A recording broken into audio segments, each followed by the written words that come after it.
সন্ধেবেলায় বানিয়ে নিয়েছিলাম এগ চাউমিন। প্রথমে চাউমিনগুলো গরম জলের মধ্যে তেল, লবণ, ভিনিগার দিয়ে ভালো করে সেদ্ধ করে জল ঝরিয়ে নিয়ে ঠান্ডা জলে ধুয়ে নিয়েছি।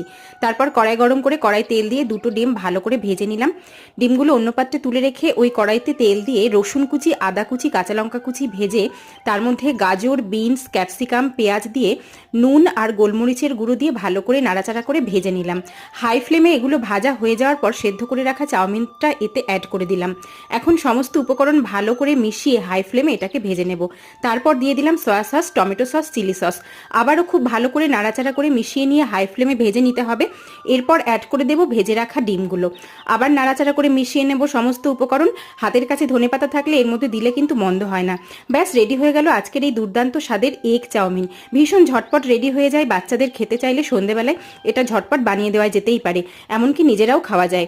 আমার রেসিপিগুলো ভালো লাগলে চ্যানেলটি সাবস্ক্রাইব করার অনুরোধ রইল। ধন্যবাদ।